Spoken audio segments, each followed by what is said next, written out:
Rise up!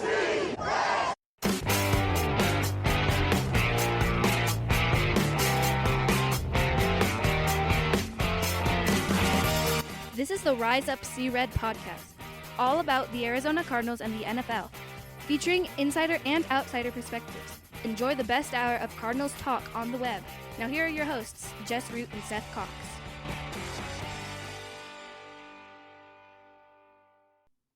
Hello, Arizona Cardinals fans, and welcome to the latest edition of the Rise Up See Red podcast, the best hour of Cardinals talk on the web.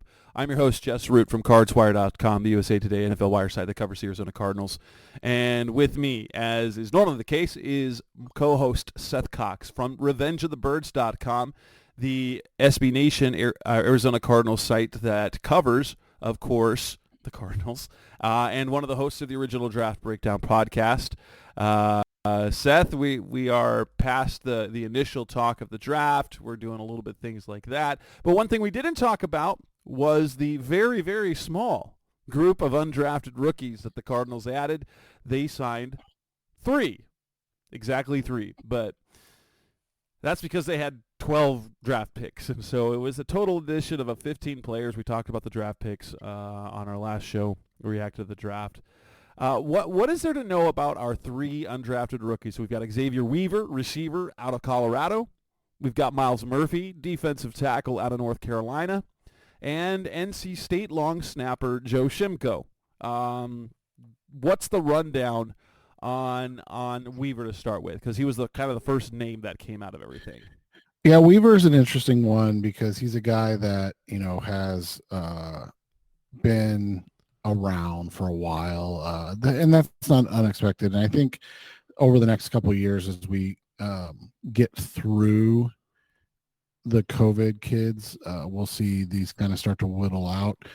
But he started at South Florida, played in 12 games as a freshman, fine season. I mean, for a freshman, if you listen to Justin and I's podcast, one of the things we always do, unless these guys are like freak athletes, like we throw out their freshman year if they play, because it's not fair to hold that into their average over the course of their career. So that first year, 12 games, 166 yards receiving. Second year, only 8 games, only 10 catches, but 136 yards receiving. So right around the same average, about 13.5 yards per reception. Year 3 at South Florida, we saw the jump. 41 receptions for 715 yards, over 17 yards per reception, and scored his first 2 touchdowns. That was the outlier. So it's interesting if you kind of like take that year out. After that, this guy literally just averages 13.5 yards per catch. Always. I mean, that's just what he does. And so, when you look at it from that perspective, he averaged 13.5 yards per reception his last year at South Florida. And then his 1 year at Colorado, he had 68 catches for 908 yards, 13.4 yards per catch. So, I mean, this guy was Mr. Consistency in terms of production outside of his like outlier burst onto the scene year. He's lean. He's really lean. Yeah, he's a decent height prospect, 6 foot, a little over 6 foot, but he's less than 170, which is as people know, that's a red flag for us. It's not a death knell, but I mean, it's definitely not ideal. And he has minimal return experience. He did a total of 21 punt returns in his entire college career. 8 last year for Colorado, and then 13 combined the previous 2 years of South Florida. Right. So he's an interesting guy that they added, but he's another kind of long, lean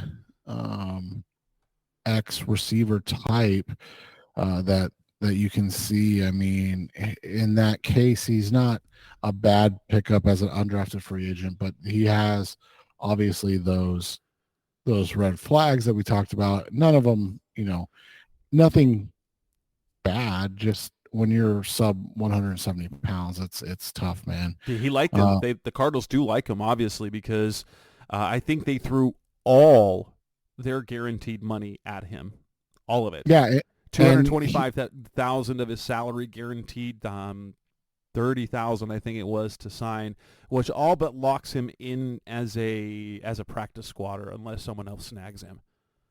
Yeah, and so like you said, 21 career punt returns, 132 yards, average over 16 and a half yards per punt return last year for Colorado. So better than what he did at South Florida, where he averaged less than 12 yards. Anything over 11 is good. So, I mean, you can't complain about it, but obviously last year was a little better.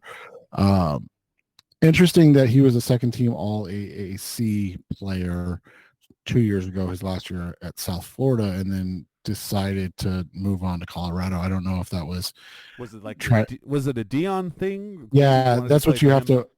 Yeah, that's what you have to wonder, is that he was hopeful that, it would have given him a smaller, or a little boost that he wasn't getting. I mean, we're talking about a program in South Florida, 111, 2-10, his like 2 big years that he was there. So it's not like they're a good program by any means. So that's the thing is with him. He is athletic. He didn't do any testing, so we don't have any numbers, but off the film, he moves well. And he catches the ball really well. And, that's the big thing as a receiver, is that, can you move, can you catch, and can you create space to get open? He does all those things well. The biggest thing's going to be is, can he hold up at his size, right? Like it's a lot different when you're a, sub 4.25 guy like Xavier Worthy or JJ Nelson. It's going to be interesting for a guy that's 6'1" and 170 pounds. Like you said, that's just a very, very lean prospect. And then you add in the fact he doesn't have long arms or anything like that. Like it's a very small window of players that have produced with that frame. Now, that isn't to say he can't, but this guy reminds me a lot of like Dede Westbrook. I don't know if you remember him. Yeah. And I think Dede wasn't terrible in the NFL. I think if I remember right, he had some off the field issues. I could be wrong about that, but I think that's what it was. But I mean, Dede put up 700 and 600 yards in back-to-back seasons as a 4th rounder. So, if that's your high end of him, obviously fantastic. Low end, and we say this all the time. And Dede, I think his issue was an injury. He had a really bad leg injury in 2020. Okay, so yeah, and then we say it all the time, and we don't mean it in an overtly negative way, but when you measure at what he did, you end up being just a guy, right? Like, so you have to show something. Yeah. Without testing numbers. We just don't have the information. So he is a, another data point in a long list of data points of guys that have all measured this size and then just never worked out in the NFL. So we'll see how it works out for him. But like you said, he seems virtually a lock to be on at least a practice squad. And if he's not on a practice squad, he will be on an NFL roster somewhere else, because like you said, the Cardinals eat $225,000 investment and not even let him try to work out on the practice squad, right? Yeah, that'd be. I mean, they have guys that are like that, but that, those are like the $50,000 in guaranteed salary. I think they might have burned up. I'll have to take a look when Over the Cap has the contracts for all 3 of those guys, but I would dare say that probably all the guarantees went to Weaver. What about Miles Murphy? Not to be confused with the Miles Murphy from a year ago, who is an edge guy out of Clemson. This is an interior defensive lineman out of North Carolina. Yeah, this is an interesting one because, again, and like you said, not to confuse the guys, but this is a North Carolina, not South Carolina. Clemson's in South Carolina. So this is a guy that, was at North Carolina for 4 years, played in a lot of football games. He had a big sophomore season. I think people kind of expected him to take off after that, and it just never happened. his sophomore season, he had 9 tackles for loss and 4 sacks, which is, those are great numbers for an interior defensive lineman. And then after that, I don't know if it was, just the inability or because he didn't miss any games, but that doesn't mean that they weren't nicked up. Guys deal with stuff all the time. And then he tested and he came out, as an incredibly below average athlete. I wrote about him today actually, and I was very polite in describing his testing numbers as average.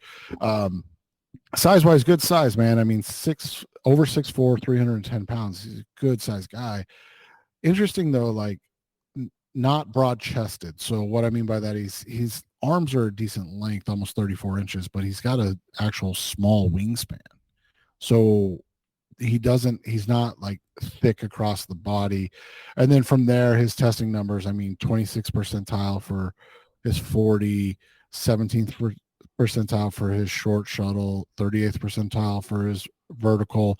His broad jump was above average, 55th percentile, but he's a guy that you wanted to be a height, weight, kind of give you something athletically.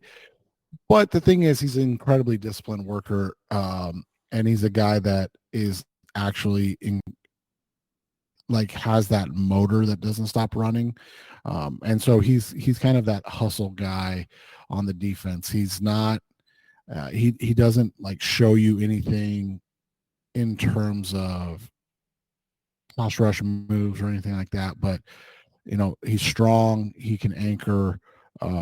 I would be surprised with what they did if he makes this roster, but he could be an intriguing guy that they like for his size, that they look at 2 years down the road as like a Bilal Nichols type replacement. They're built similarly. Now Bilal was a better athlete, but they're built similarly. So one of those things to watch.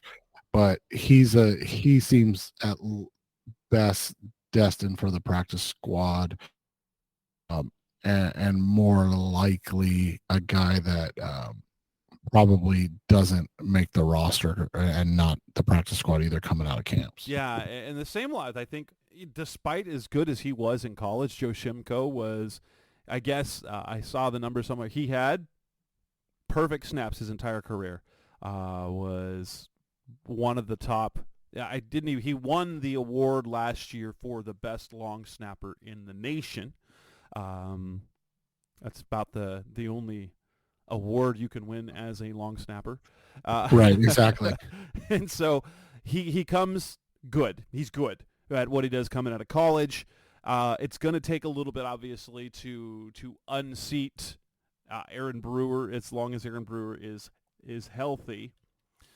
But last year they stashed Michael Hembrough out of Oklahoma State for a year. He got put on injured reserve early in the offseason, I think right at the beginning of training camp. And so we'll have to wait and see with him. I want to look at Aaron Brewer's contract again. Yeah, I mean, that feels like the only way, right? Like if Brewer's contract's not overly expensive to move off of. So it's not out of the question. Brewer's guarantee is he got a signing bonus of about $83,000, almost $84,000, and then he gets a roster bonus of that same amount if he makes the team. He has no other guarantees, and so I think this is a case of, okay, kid, see if you can beat out the old guy.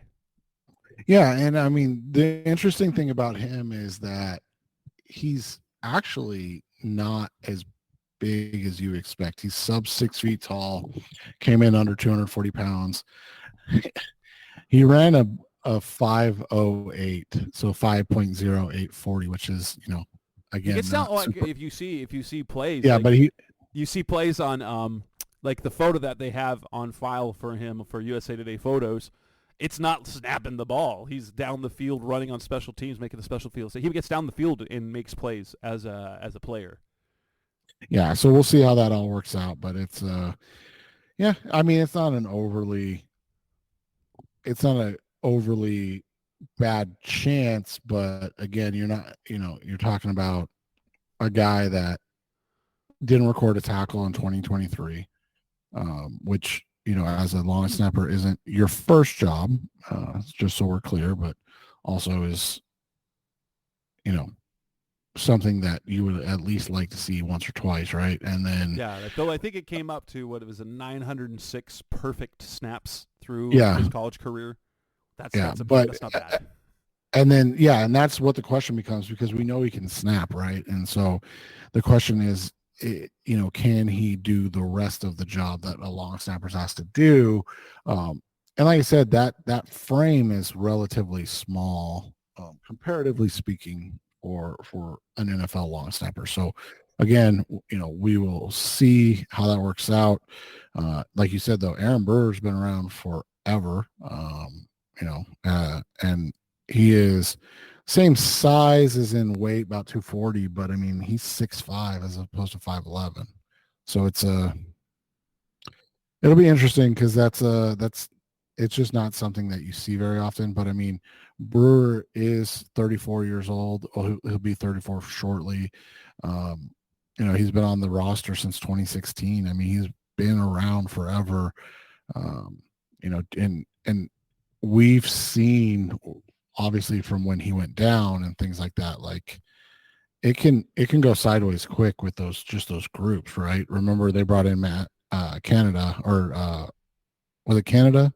Well, it was Cameron. In fact, it was Cameron Canada. That was before Aaron Brewer. He was the one that replaced Mike Leach. He came out of college as an undrafted guy, had the bad snap in week 1 in 2016 for Zane Gonzalez missed that kick, or I'm sorry, the other kicker that preceded him. Can't remember his name. I know the name and I can't remember it, but he missed the kick against New England. And then Canada ended up becoming the Steelers' long snapper for years. So it happens. Right. And that's the thing, is like, it's such a Chandler Catanzaro, by the way. Catanzaro.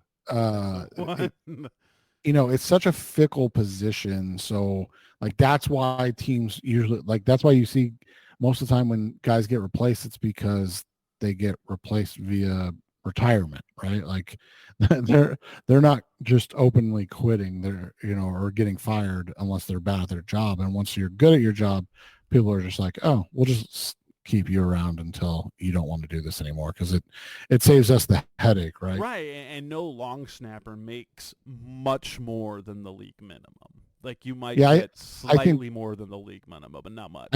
I think there's a couple million plus guys, and I think it's like, I've looked it up before because it's kind of baffling to me, and I forget who they are, but I think there's a couple guys that are million plus, but outside of that, it's like, that's literally nothing. So with that, coming up next on the Rise of Secret podcast, Mr. Cardinals Talk on the Web, let's move on and talk about a few other things. Let's start with Zaven Collins and the decision not to exercise his fifth-year option. That's coming up next on Rise of Secret. We're back on the Rise of Secret podcast, Mr. Cardinals Talk on the Web. One of the decisions that we got this week was actually an answer and didn't just come and expire. Like, no one asked about it at the draft. That might have been an oversight on all of our parts, but we weren't focused on the rest of the roster. But on Arizona Sports 98.7, Monty Ossenfort was on the radio with Burns and Gambo and was asked about Zaven Collins' fifth-year option. A couple months ago, they said they've got time to worry about that, and Ossenfort said they're not gonna exercise it. It would have paid him $13.25 million guaranteed salary in 2025. There is not anyone surprised about this. I think had they exercised the option, it would have come at a complete shock, right? Yeah, and that's what's interesting, right, is that I've seen a lot of people lamenting this as if it's a failed, that it's a failed pick, or the Cardinals failed him because they moved him from his natural position at inside linebacker to outside linebacker. And it's like, no, I think it's a mutually, beneficial thing in that the Cardinals aren't going to, I mean, obviously it helps Zaven if they pick up his fifth-year option because it's guaranteed money. I mean, it's literally, he's going to make that plus million. But the reality is that his numbers and grades as an off-ball inside linebacker were really, really bad in 2022. He had one of the highest missed tackle rates in the NFL. His average depth of tackle was not very good, meaning, he's making, I think he finished with 110 tackles in 2022. And like his average depth of tackle is over 4 yards, which is not ideal for a linebacker, right? You want those guys getting downhill and making plays. And so, it just ends up being a situation where they're like, can we get this guy to a second contract? And if we do, what's the best way to go about it? And for him, I think you're going to look at this as an opportunity for him to find his way and make his way, because the reality is the coaches and everybody love him. Oh, that needs to be, you cannot express that enough. Every single thing that has been said about Zaven Collins by Jonathan Gannon, by Nick Rawlis, has been glowing. They absolutely adore. And Gannon, it was earlier this offseason, said they believe he can become a premium player at that position. We saw him become their best run stopper. He had a little bit of juice early in the season with some pressures.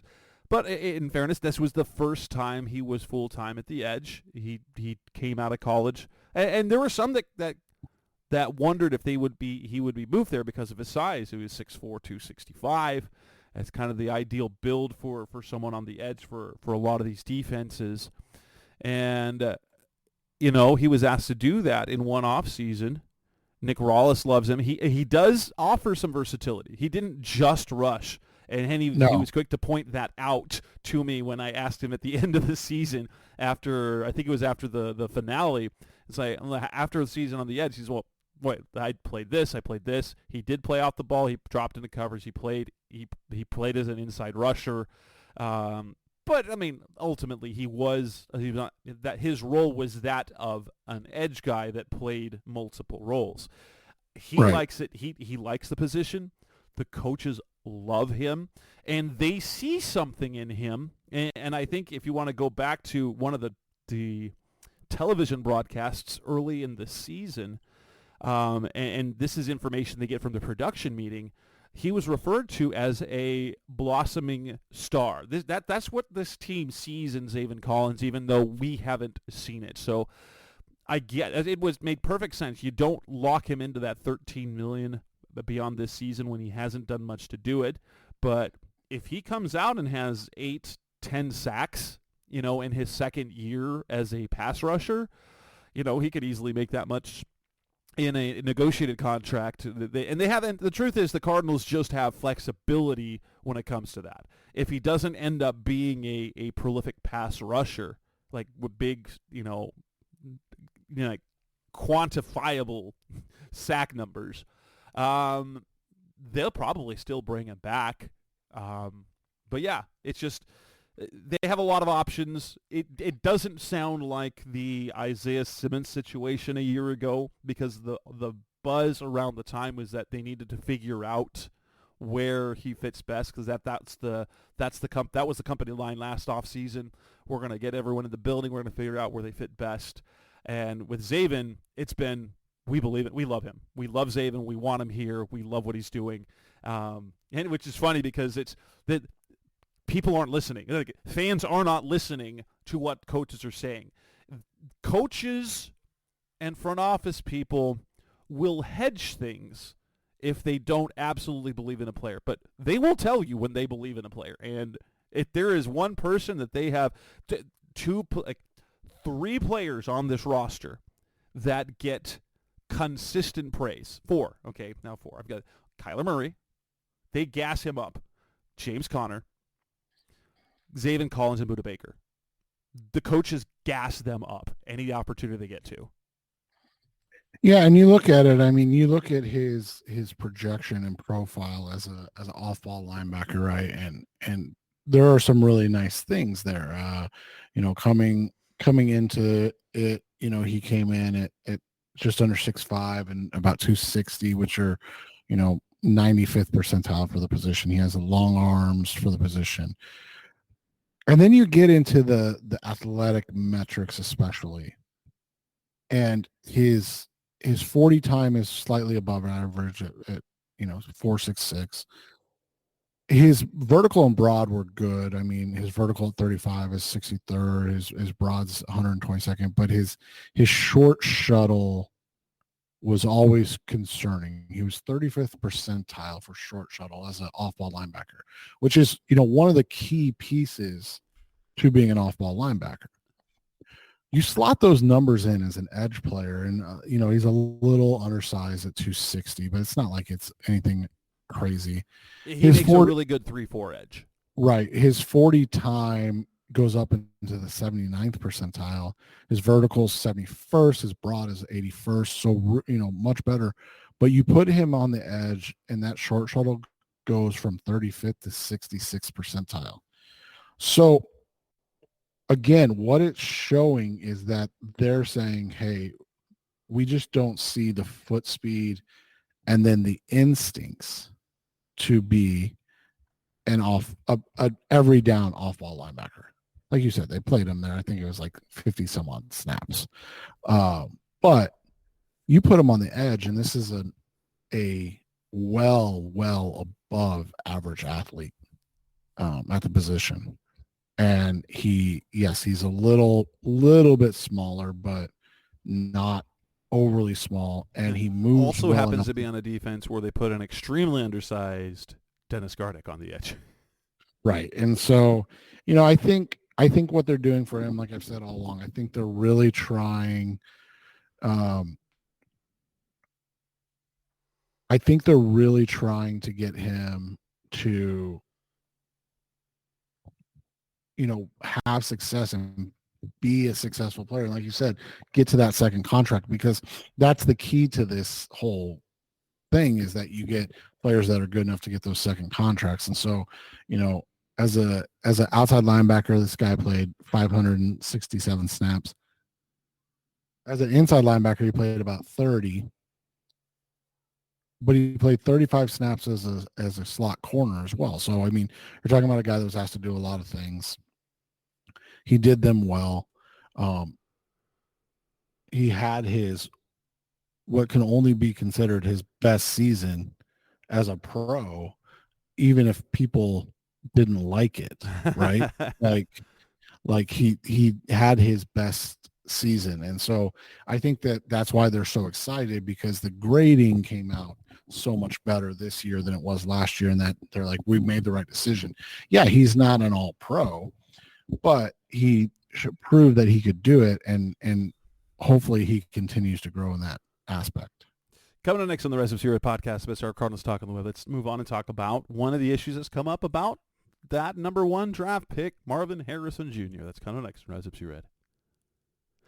We're back on the Rise of Zero podcast, Best Our Cardinals Talk on the Web. Next is talking about Marvin Harrison Jr. It came up again. I mean, Adam Schefter made sure, I don't remember if it was Adam Schefter on draft night, but it might have been Ian Rappaport, and now on Thursday, a week later, the major national reporters, it's been a week, and you can't buy Marvin Harrison Jr.'s jersey yet because he has not signed an initial NFLPA licensing agreement yet. And some are taking that as, is this guy a diva? And I really appreciated Pat McAfee, who's quietly become the face of football journalism.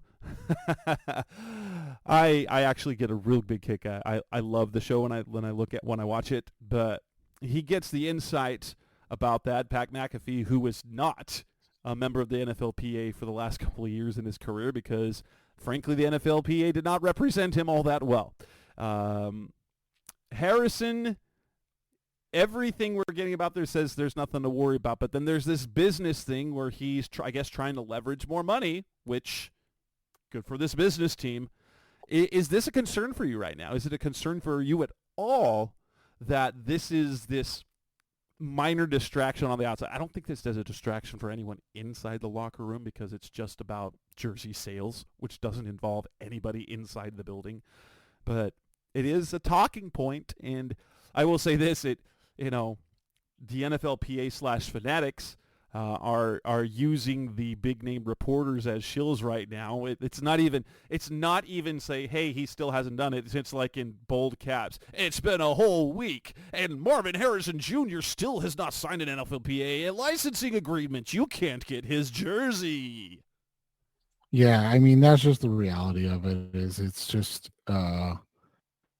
about protecting the brand and the shield, and we know that with some of these guys, and we'll see how it turns out.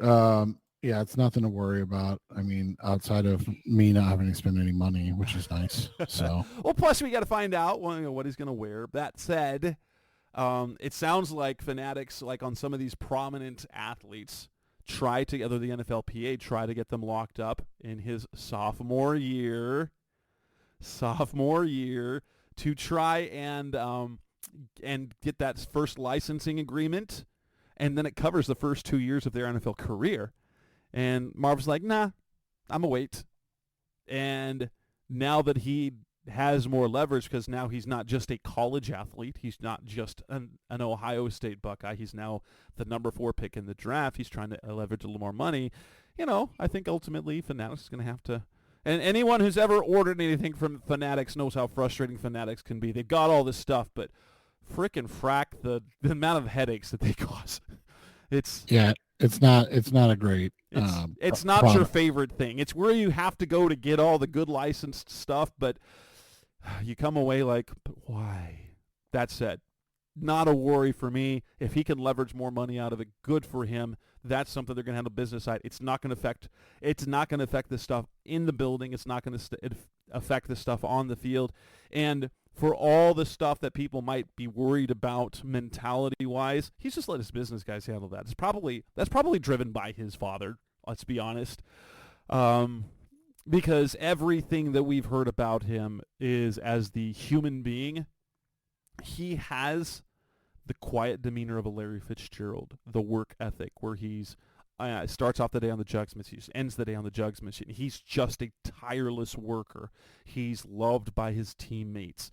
He doesn't make waves. He doesn't demand to get the football.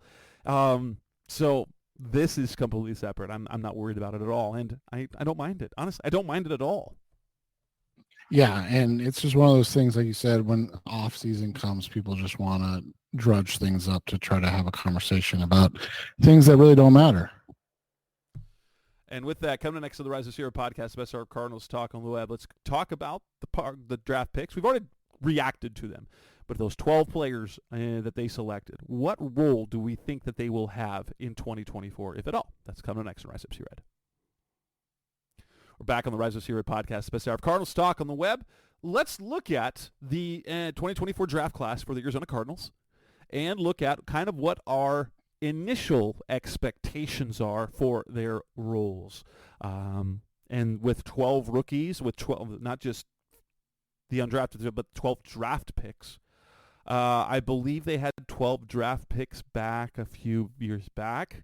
And the one thing we say about a draft class that large, if all 12 make the roster, that says a lot about the quality of your roster, because there's no way, it's an improbability, a statistical impossibility that you are going to hit on your talent 12 times to fill that roster. They're going to beat that. All 12 of those can beat everyone else on the roster for their spot. So, yeah, I think Marvin Harrison, though, that's an easy choice, right?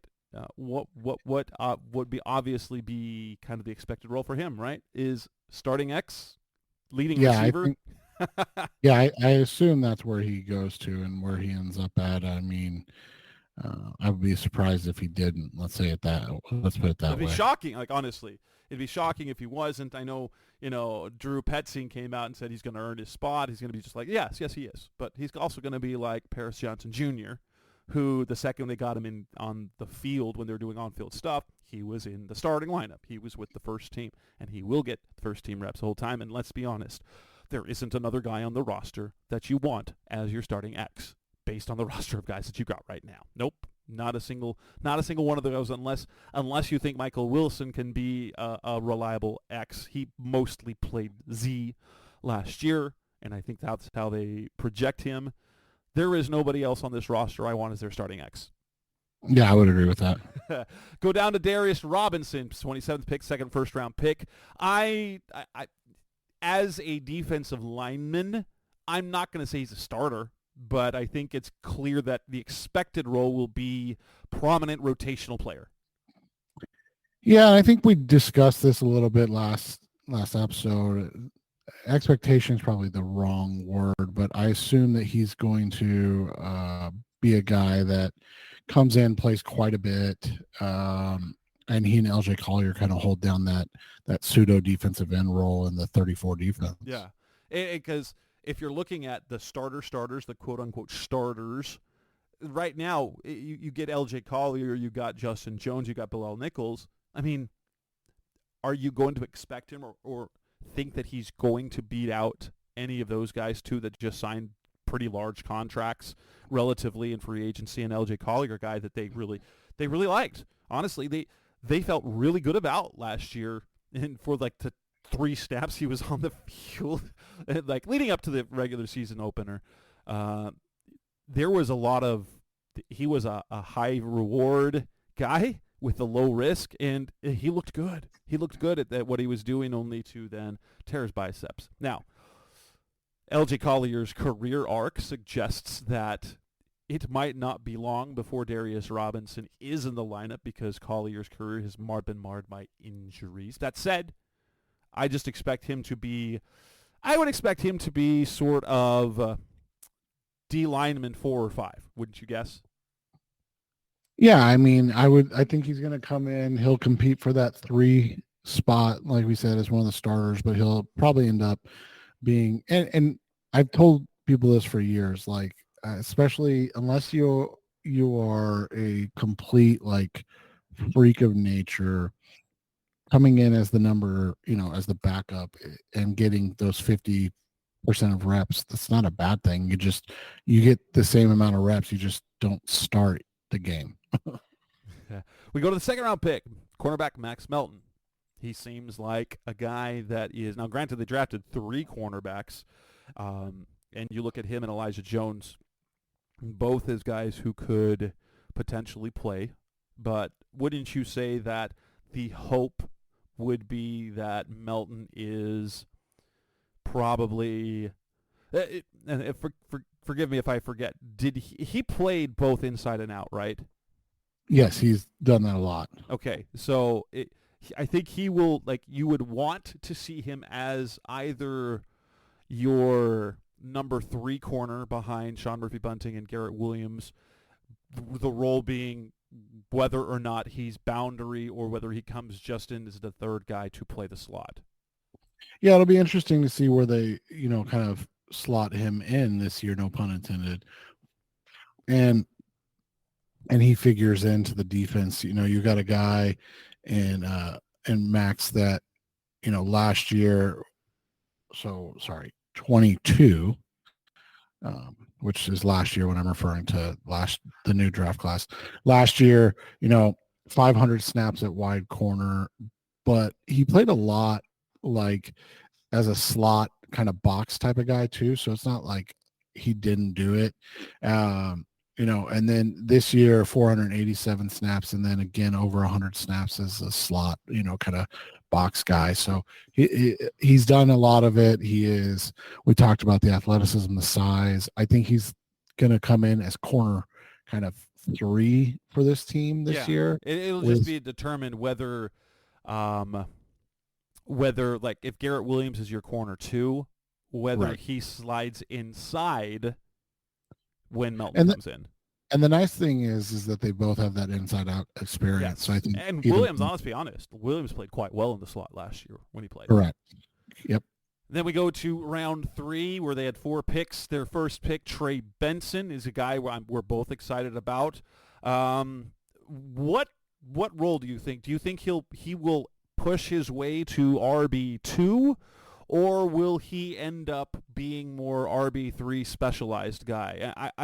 I get the feeling that Emari Demercado is going to have a really hard time making this roster this year. Or it's going to be a case where he's competing with Michael Carter specifically for the rosters. Like Carter could get the bump if Benson's as good as if he's good early. Yeah, it'll be interesting, man, because I just feel like it's gonna be James Conner, and then when he needs a blow, it'll be Trey Benson, and then Michael Carter will be the guy that gets some specialty work. I feel like, and this is definitely one of those situations where, we like Amari, we hope we're wrong, but just feels like Amari Demercado is the odd man out. It does. It feels that way because they just gave a 3-year deal to DJ Dallas, and he, at minimum, is going to do what Demercado did, and plus play special teams and be probably the primary returner. So now I could see if Demercado shows that same reliability where Benson is the reason for Carter getting cut or traded. I like Michael Carter and what he offered last year, and it would be I think the running back room, if you have a running back room of if you end up with 4 backs on the roster, you've got Connor, you've got Carter, you've got Benson, and you've got Dallas, you got to really like that lineup. Yeah, exactly. Then we go to Isaiah Adams, the guard out of Illinois. It's really interesting kind of reactions. He was not a guy he was the guy, one of the reactions like, I don't know about that, especially when we had Christian Haynes on the board still. He was not in Daniel Jeremiah's top 150, but there are a number of guys that see him as a sleeper guy. I am not ready to say that I think he will be a starter. I think he makes the roster, but I think he will be roster depth because I don't think he's going to be good enough. I know we don't want to hear it, but the Cardinals were plenty content with bringing back Elijah Wilkinson, Tristan Colon, and then having Dennis Daly on the roster as the guys that they're going to play at left guard. Well, and signing Evan Brown. So yeah, I mean they've got 2 or 3 veterans that Adams will have to outplay over the summer and then in camp in the preseason. So it's not unheard of, but for a day 2 pick to slot them in as a starter is unexpected. I assume he'll be a lead backup on both interior spots this year, and then potentially take over the role next year, and that's a good thing for a third round pick. Yes. So you go to the next third-round pick, which was teammate Tip Ryman, their blocking tight end. I think his role is fit perfectly for him. He will play the Jeff Swaim role, and he will play a significant part of this offense, even though he won't play a significant role statistically on the offense. You're going to get Trey McBride, you're going to get Elijah Higgins, you're going to get Tip Ryman. And barring him struggling with the mental side of things, I think someone that good and that physical at blocking, you just put him in and say, okay, put that guy on the ground. Yeah, I think that's the role he's going to be in. I don't think there's really a whole lot of questions. And then we go to Elijah Jones, pick number 90, a guy who, he's got like boundary corner, kind of what you would wished Marco Wilson had been, only a little bit longer. Yeah, and I think, with what they've done at the corner position the last 2 years, and it's something we lamented for years under Steve Keim, is that they've now put themselves in a position where if Elijah Jones earns the spot, that's one thing, but he doesn't need to earn the spot this year. Nope. Plus, he was a starting gunner. He was starting gunner. Right. You can have him plug into that role early on, and now you're battling guys. You're the young talent that you kind of liked last year. Keitrell Clark, not a guarantee to make the roster this year. Star Thomas, definitely not a roster lock in this year. Devad Wilson, who was bounced between, and so you've got these young talented guys that you kind of like, but you all have a lot of competition. Yeah, and that's the goal.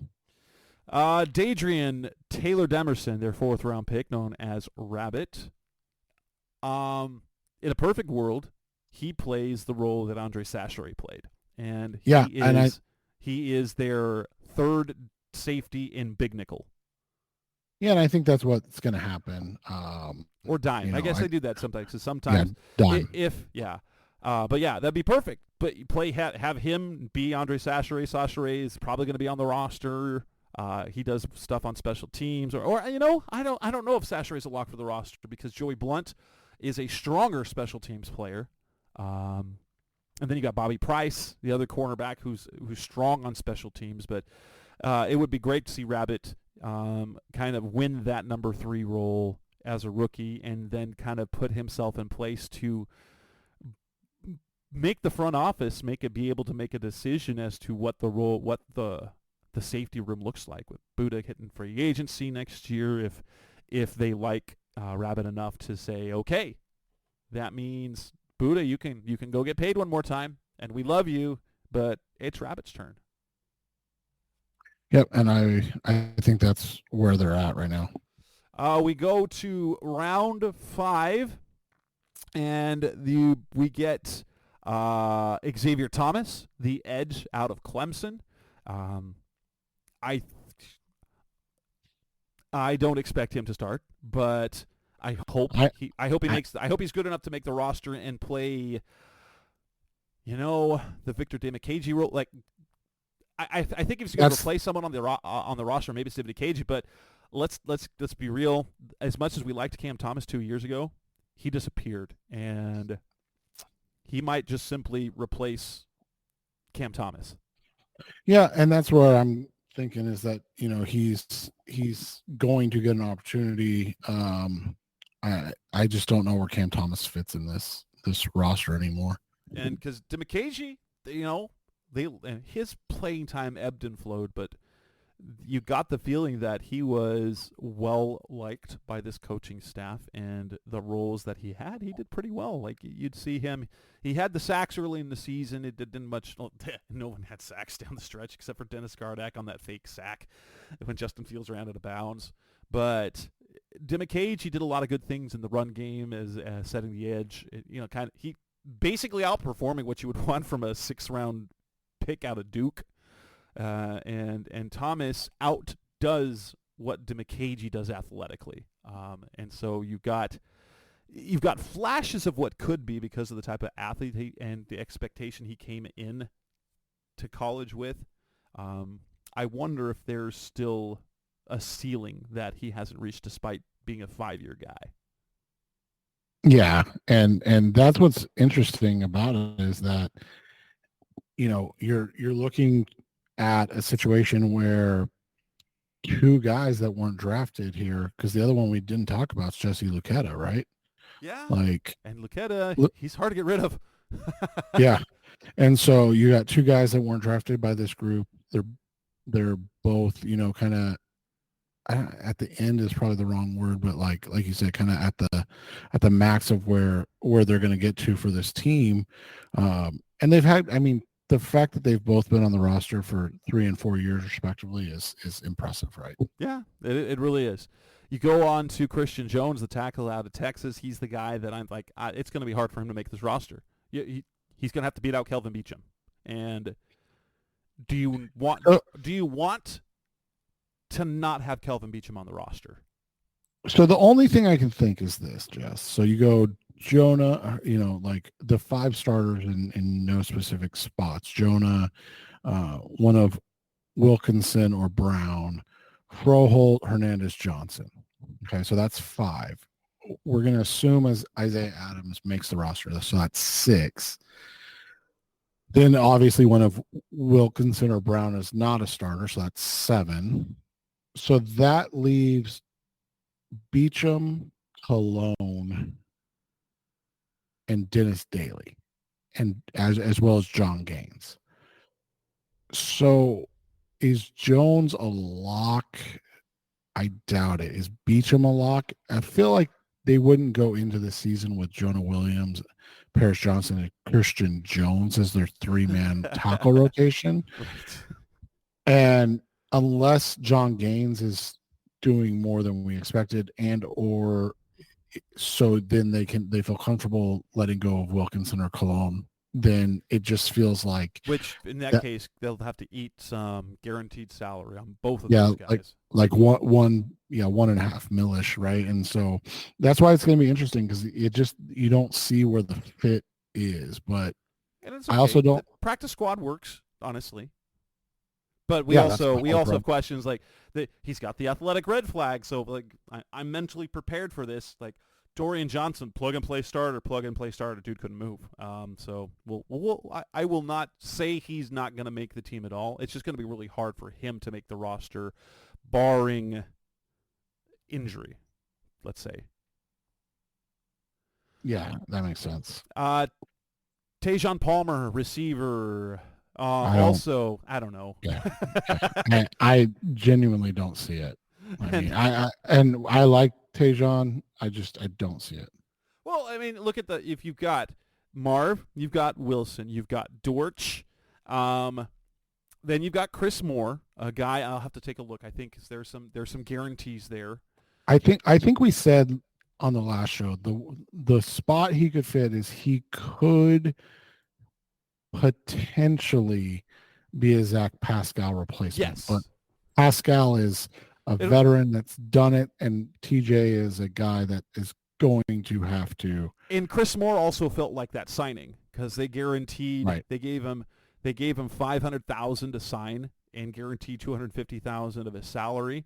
That sounds like a guy they anticipate being on the roster. I'm not going to say that's going to be the be all end all, but when you've essentially given them $750,000 for a guy that's going to, you expect him to be on the team. So you've got Marv, you've got Wilson, you've got expect Dortch. Is a good word, Jess. You've got Moore, so you've got 4 spots, and then you get 2 more slots to compete for, where you've got Pascal, you've got Weaver, you've got Palmer, plus all the guys who were on the roster last year in the offseason. So yeah, Palmer's the one I'm like, and honestly, same thing about Caden Davis. Like the little guy, interior, like I will be surprised if Palmer or Davis make the roster this year. That doesn't mean they won't be able to stick around and have a role in future years. I just think that those 6th and 7th rounders are going to have a heck of a time making this roster. Yeah, it's a different time, right? Like it's not, and it's Jaden Davis, not Caden, but Jaden Davis. Oh, yeah. Why did I say Caden Davis? Is there another Caden Davis somewhere? Probably. So, and I had to double check because I was like, I think that's right. And then I was like, wait a second, I don't remember. But Jaden, like that's the thing is like those last 3 picks, those feel like uphill battles. Davis especially. I mean, he offers you some special team stuff. He has not done much as a actual corner, and like we said, with all the investments they've made at cornerback the last 2 years. Yeah, that's they've now drafted 5 cornerbacks in the last 2 years, and then they signed Sean Murphy-Bunting as well. So, right. So it just feels like it's a different, again, it's a very different spot than they've been in for the last couple of years. So, I never say never in the NFL. We've seen a lot of guys make a lot of rosters that we were shocked about. But it feels like an uphill battle, especially for Jaden. But that said, like if you look at the totality of the class, you've got starting X, you've got rotational plays a lot defensive lineman, you've got starting cornerback or part of the starting 3, the top 3 corners that play significantly. You've got backup running back in your draft class. You've got third safety. So that's 5 of your draft picks that we anticipate should have some sort of decent role on offense and defense. And tip, so 6. My goodness, Ryman. Yeah. So that's 6. You include Ryman, and that's a total of 6 of their 12 draft picks have important roles, not just bit roles, but important roles on offense and defense. We're not even talking about what they do on special teams. So right, yeah. And something you said earlier, right? They only picked up 3 undrafted free agents, and I think one of the things to remember is that this is a franchise in their first year, or sorry, second year now, that They've drafted 21 players the last 2 years, and every player from last year's draft was on the roster, every single one. So, 21 drafted players. It's hard to see 21 guys on the roster. So some of the guys from last year and then this year are going to start to not make the roster, and that just needs to be something that people understand and expect. Yep. And with that, we will wrap up this edition of the Rise Up C Red podcast. Special Cardinals talking about. It's been episode 539. We will be back again next week. We'll figure something out for that. I'm sure there'll be content. As we're going to get close to, we're a couple of weeks away from. We probably won't be going to talk about the schedule. The NFL schedule will come out, but probably. Maybe we can, if we record a Thursday night show, we can talk about the schedule then. But we'll figure something out. That's Seth Cox. I'm Jess Root. Thanks for listening as always. Thanks for listening to the latest edition of the Rise Up C Red podcast. Listen to previous episodes and subscribe to the show on Apple Podcasts, Stitcher Radio, Audioboom, or many other podcast platforms so shows are delivered directly to your mobile device. Please give the show a 5-star rating and always support the sponsors who support the show. We'll be back soon for the best hour of Cardinals talk on the web. Rise up, Red C, be Red C Red, and of course, Rise Up C Red.